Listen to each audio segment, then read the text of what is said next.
Welcome to this abbreviated version of the presentation on diction and syntax. This won't be as complete as what I presented in class. I tried to do a live recording.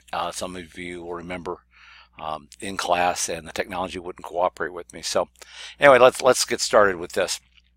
As you already know, diction is word choice.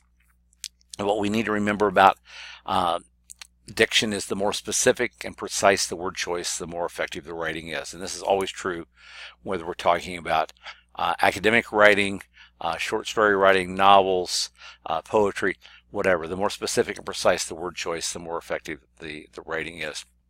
Now you remember we've talked about the art and the craft of writing. The art of writing being getting what you want to say, or your ideas, your heartfelt ideas, on paper.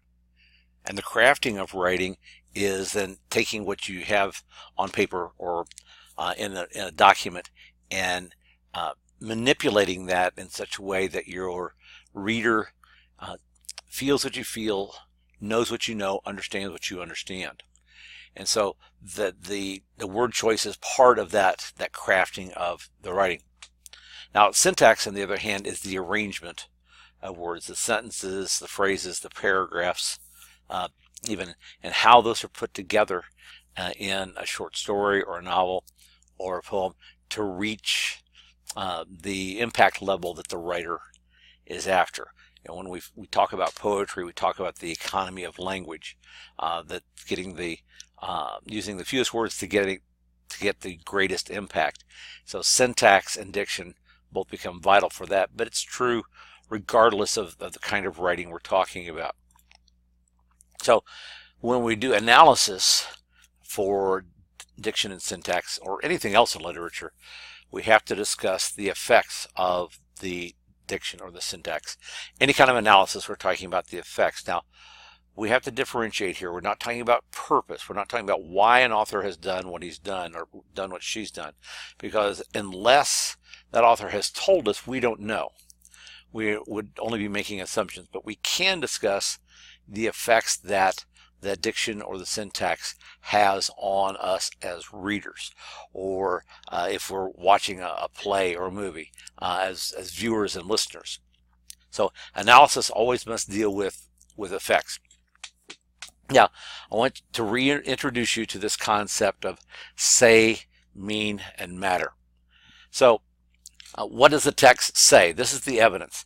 So when we're trying to provide evidence for anything in the text, we have to actually use the text for that evidence. So if we're talking about syntax and diction, this becomes, I think, self-evident. You're talking about word choice in the text, you're talking about the syntax in the text. Obviously, the only evidence you have for that is the text itself. So you bring that in. And then the second step in analysis is the mean part. What do the words mean to the text and to your point? So how does this selection that you've pulled out, this phrase or this sentence, what does that tell us about the syntax or the diction that you're trying to analyze? And then the last part is, what does it matter to the point that you're making? Now, we can analyze for syntax and diction as standalone, but syntax and diction can be used as analysis, I should say, for anything else you're analyzing in literature, whether we're talking about theme, we're talking about character, anything else. You can talk about the syntax or the word choice and how it helps develop a character, or how it helps us understand the theme, the examples that it provides for us. So here's a chart to illustrate this. For example, notice the first column on both of these is the same. All right, the middle column is a little bit different. What does it mean? Now here's where we're putting the reasons for what we're saying. So here's what the text says. What are the reasons for using that paraphrase or that quotation? What does this mean? And here's where you must explain your thinking. If you don't explain your thinking, then you're really not doing analysis. You're not telling your reader why you've selected this and what it means to what you're trying to prove. All right, now the only difference between the top row and the bottom is the top is for purpose or theme, the bottom is for character. All right, And then the last column, the matter. This is the inference. This is the aha. Why does this matter to the purpose or the theme, if we're talking about that? And down at the bottom, we're talking about character. Why does this evidence matter to the reader for understanding the type of person the character is or how the character changes? What does it tell us? All right, so when we're doing analysis, always keep those three words in mind: say, mean, matter. All right, so let's look at some examples from student papers. This is from 2 years ago, from the character analysis paper. Now, I want you, first of all, to notice the punctuation here. The reason I have quotation marks around the outside of this, that I'm quoting a student paper, and in that paper, this student quoted from the book. All right, and that's what the single quotes are for. So when you put a quotation inside a quotation, you put single quotes around what's inside and double quotes around the entire thing that you're quoting. So let's take a look at this passage from the student paper. She didn't want to know how a thing was done, but why. Clarice is being talked about in this sentence. She was a curious girl and didn't want to follow rules. That's dangerous because they don't want anyone to think further than what they're being told. Now, just think about say, mean, matter for a moment. The say part is here. There's a quotation here. What does this tell us about Clarice? Well, so what does it mean?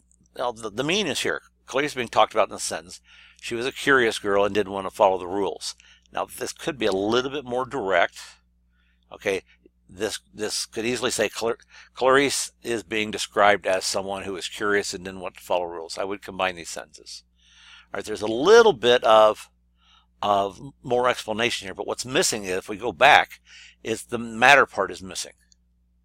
All right, why does this matter? Why does this quotation matter to the point that this writer is trying to make about the character? Okay, so the say is here, the mean is here, the matter is lacking. Let's go to the next example. All right, now this paragraph is about syntax, not about character. One example of effective syntax I found was, quote, with school turning out more runners, jumpers, racers, tinkerers, grabbers, snatchers, flyers, and swimmers, instead of examiners, critics, knowers, and imaginative creators. All right, now, notice, by the way, the single quotes there. Notice the ellipsis here, which tells us something's been left out. And then let's continue with the paragraph.